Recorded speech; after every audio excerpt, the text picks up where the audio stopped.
Muy buenas futboleros y futboleras, esto es Conociendo Fútbol y vamos a conocer al Sevilla. El Sevilla es uno de los grandes equipos de España y uno de los grandes equipos de Europa, aunque no siempre ha gozado de este prestigio y ha vivido episodios dentro de su historia bastante duros. Hoy vamos a conocer un poquito sobre la historia de este club y vamos a ver cómo la humildad y el trabajo bien hecho pueden llevar a un equipo desde lo más bajo a la élite. El nombre oficial del club es Sevilla Fútbol Club. Está afincado en la ciudad de Sevilla y es un equipo español. Su fundación data del 25 de enero de 1890, siendo el segundo equipo más antiguo del país y no se vería establecido en el registro de sociedades hasta 1905. Por lo tanto, en el año 2005 se celebró el centenario de este club, aunque realmente no era su centenario real. El escudo del Sevilla, que podemos ver por aquí, tiene la forma suiza y en él destacan varios elementos muy importantes. Una de las cosas que más destaca son las tres figuras que están en una de las partes del escudo. Estas figuras son San Isidoro, San Fernando y San Leandro, y estas tres figuras también forman parte del escudo de armas de la ciudad. Otra de las cosas que podemos observar es las iniciales SFC, iniciales del club, entrelazadas entre sí en la otra parte del escudo. En el centro podemos ver un balón antiguo, pero muy pocos saben de que este balón realmente es el balón que se usó en el Mundial de 1938, un balón del estilo Allen. Y lo siguiente que podemos ver son las barras rojas y blancas, en las que hay dos versiones para explicar por qué estas se encuentran en el escudo, siendo una de las versiones que simplemente el equipo ya jugaba de rojo y blanco y así se usó,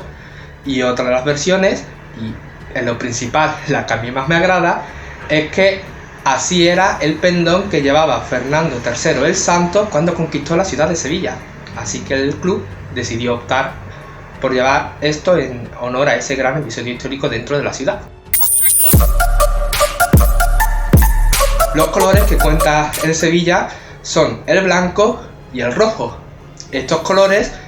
desde un inicio, sí se llevaba el blanco impoluto con medias negras porque eran los más sencillos de conseguir. Pero el capitán del equipo y también uno de los fundadores, McCoy, trabajaba en una naviera y él era de la ciudad de Sunderland. Por lo tanto, el Sevilla comenzó a comprarle equipaciones al Sunderland AFC y comenzó a vestir de blanco y de rojo. Por lo tanto, esto acabaría siendo los colores del equipo. El Sevilla cuenta con una gran rivalidad. Se trata del Real Betis Balompié, otro equipo afincado también en la ciudad de Sevilla y con el que el Sevilla vive una de las rivalidades más conocidas de toda España, conocida como el Gran Derbi sevillano, y pese a que tiene episodios de mucha violencia, también se podría decir que no es un derbi excesivamente feo, ya que muchas familias cuentan entre sus miembros con aficionados del Betis, aficionados del Sevilla, conviven juntos, no suele haber grandes peleas, no son aficiones que se odien en demasía, por lo tanto es un derbi realmente bastante amistoso, siendo lo peor de perder este derbi para los aficionados lo que se conoce como el cachondeíto, una expresión que significa que el aficionado del equipo que pierde debe aguantar durante semanas las burlas y bromas de los aficionados del equipo que gana. La afición del Sevilla es una de las más famosas dentro del fútbol español y una de las aficiones que más anima en su estadio, siendo especialmente conocido la afición del Sevilla por animar durante todo el partido, crear un ambiente bastante bonito de ver en el estadio del club y sobre todo se ha hecho famosa a nivel no solo ya español sino también europeo por cantar el himno del Sevilla, bastante famoso por cierto, a capela antes de que el equipo entre al estadio, haciéndose una de las imágenes más emblemáticas del todo el fútbol europeo.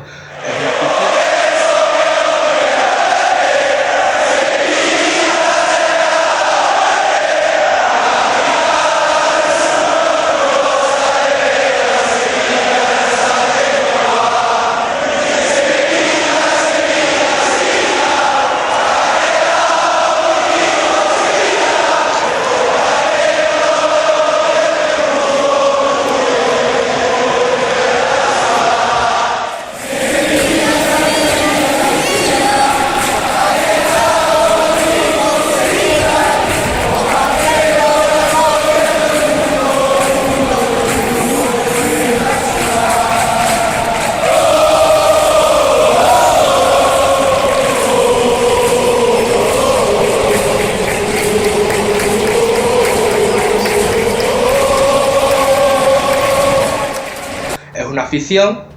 generalmente muy acérrima y también muy exigente, llegando incluso a echar en cara comportamientos del club cuando realmente estos no eran tan malos, algo que, si bien en parte es bueno, a veces llega a ser algo perjudicial, pero esto dice mucho de cómo vive la afición del Sevilla a su equipo, y algunos lo toman incluso como una religión. Normalmente los aficionados ultras del Sevilla, Iris Norte, tienen una ideología de izquierda, lo que le granjea también grandes disputas entre otros grupos ultras a nivel europeo, no solamente nacional, de ideología fascista.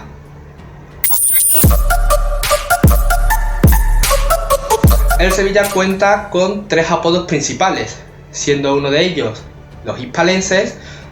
dado del nombre de la ciudad de Sevilla durante el Imperio Romano, Hispalis. El segundo de ellos son los nervionenses, debido a que el club está afincado en el barrio de Nervión.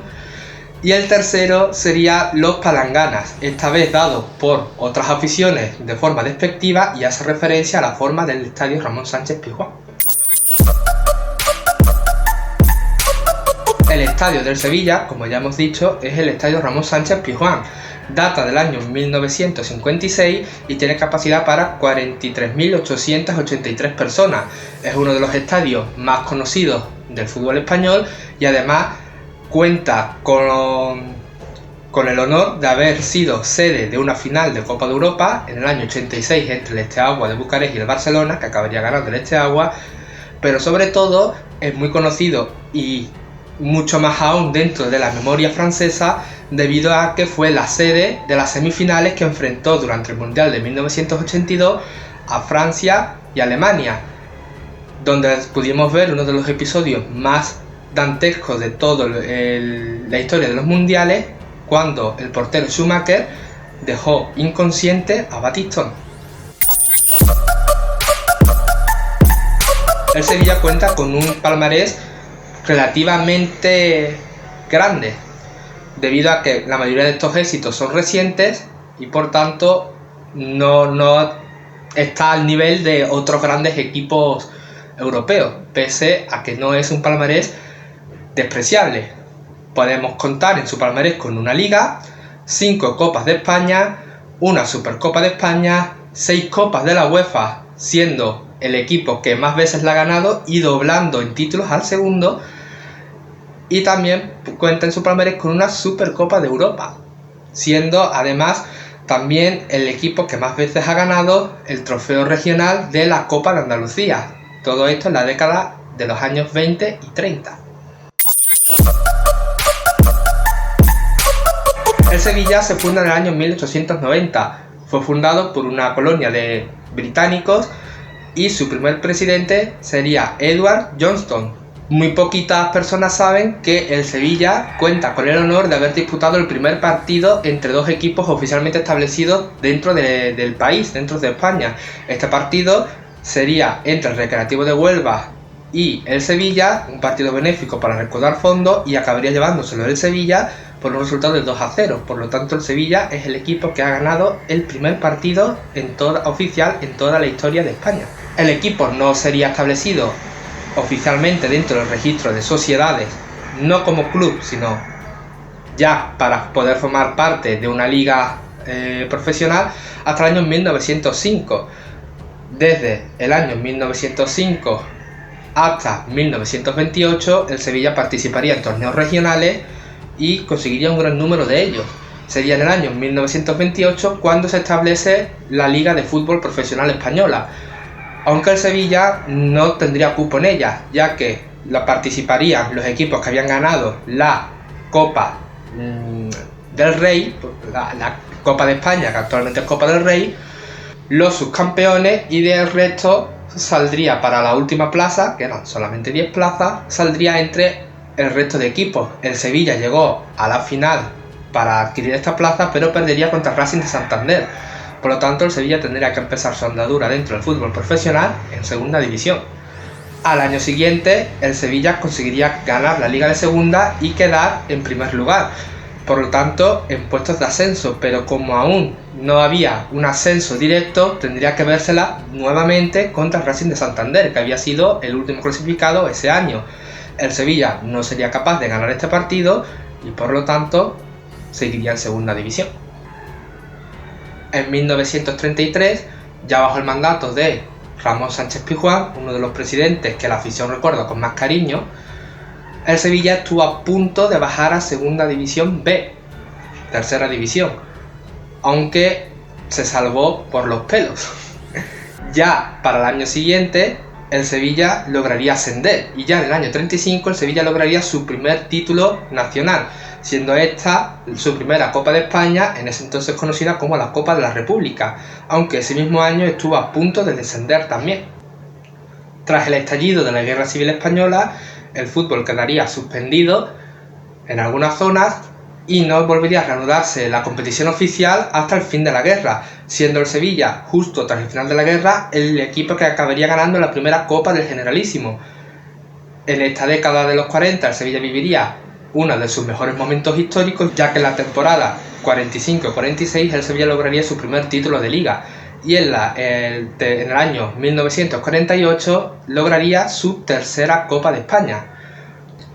En la década de los 50 el Sevilla seguiría viviendo uno de sus momentos dulces históricamente, aunque no ganaría ningún título. Dejó para el recuerdo muchas buenas clasificaciones dentro de la liga, incluyendo algunos subcampeonatos, y goleadas para el recuerdo también, como un 11-1 al FC Barcelona, siendo uno de los equipos que más goles ha conseguido meterle a este club. En la década de los 60 el Sevilla se queda establecido en una zona media de la tabla, pero no conseguiría ningún hito conocido, y incluso para la temporada 73-74 el Sevilla bajaría a Segunda División nuevamente, y entre medias ocurriría el trágico fallecimiento de Pedro Berruezo, el primer jugador del Sevilla en morir en el campo. En la década de los 60 el club se quedaría más o menos en una tierra de nadie, llegando incluso a descender en una ocasión en el año 68, aunque ascendería al año siguiente, pero volvería a descender en la temporada 73-74. También ocurriría en esta temporada el trágico fallecimiento de Pedro Berruezo, siendo el segundo jugador del Sevilla en fallecer en activo y el primero en fallecer en el propio terreno de juego. El Sevilla lograría el ascenso en la temporada 1975 y además durante los años restantes de esa década y los años 80 seguiría otra vez en tierra de nadie. Sería para la temporada 1992 cuando el Sevilla consigue fichar a Diego Armando Maradona, siendo uno de los jugadores más caros de la historia del Sevilla aún a día de hoy, y además siendo un jugador que solamente duró un año y que pasó sin pena ni gloria. Otro de los episodios más recordados y más tristes de la historia del Sevilla ocurriría en el año 1995, ya que la Federación Española obligaba a los equipos a mandar una serie de papeles, de documentos, para poder continuar en primera. El Sevilla no pudo entregar este documento a día 1 de agosto, el día que acababa el plazo, y sería descendido administrativamente a Segunda División B junto al Celta. La afición del Sevilla se echó a la calle y gracias a este movimiento la afición consiguió salvar a su equipo, la federación dio marcha atrás y el Sevilla no descendió. Pese a todo, viviría unos años relativamente malos y volvería a bajar en la temporada 99, logrando el ascenso en la temporada 2001, y desde el 2001 hasta el 2005 estaría establecido en primera división, pero siempre de media tabla para abajo. En la temporada 2005, bajo el mandato de Joaquín Caparrós, el Sevilla consigue su clasificación para la Copa de la UEFA. A la temporada siguiente, y ya jugando este torneo, el Sevilla, de la mano de José Ramón Rodríguez Verdejo, Monchi, uno de los grandes artífices de la historia del Sevilla, conseguiría hacer toda una remodelación, llegando jugadores históricos como Luis Fabiano, como Canuté, como Maresca o Andrés Palop. En esa misma temporada también llegaría como entrenador Juan de Ramos, y el Sevilla en la temporada 2005-2006 acabaría ganando la Copa de la UEFA por primera vez en su historia, y además consiguiendo el récord de goles desde que la final era a un solo partido, venciendo 4-0 al Middlesbrough inglés. También conseguiría la Supercopa de Europa venciendo 3-0 al FC Barcelona, vigente campeón de Champions, y ya para la temporada siguiente volvería a conseguir una Copa de la UEFA de forma consecutiva, ganaría una Copa del Rey frente al Getafe y también ganaría la Supercopa de España frente al Real Madrid. Esa misma temporada el Sevilla estuvo a escasos minutos de poder ascender, pero una mala decisión arbitral le robó el título de Liga al Sevilla y a día de hoy esa decisión arbitral aún es recordada. Uno de los momentos más tristes de la historia del Sevilla ocurriría en el inicio de la temporada 2007-2008, ya que Antonio Puerta, uno de los jugadores más queridos por la afición, se desvanecería en el campo. Tras varios días ingresado en el hospital, acabaría falleciendo, siendo el tercer jugador en activo del Sevilla en fallecer. Esto acabó con este ciclo glorioso del Sevilla, que por cierto también le canjeó 2 títulos de mejor equipo del mundo en el año 2006 y 2007, y el Sevilla, una vez fallecido Puerta, a 3 días de su entierro tuvo que jugar la Supercopa de Europa frente al Milán, un partido que realmente no debió nunca jugarse y que el Sevilla acabaría perdiendo. Desde la temporada 2007-2008 hasta la 2010 el Sevilla no ganaría nada, siendo la 2010 el Sevilla campeón del título de la Copa del Rey, siendo la última vez en su historia en haber conseguido este trofeo, consiguiéndolo frente al Atlético de Madrid. El Sevilla en el año 2013 vuelve a ser una revolución y llegan otra vez jugadores de la talla de Carlos Vaca, Kevin Gameiro, Aleix Vidal, jugadores con los que el Sevilla consigue alzarse de la mano del entrenador Unai Emery con nada más y nada menos que 3 copas de la UEFA consecutivas, siendo el único equipo que ha logrado esto a día de hoy. Esto le llevó a jugar también varias Supercopas de Europa y alguna Supercopa de España al conseguir entre medias varios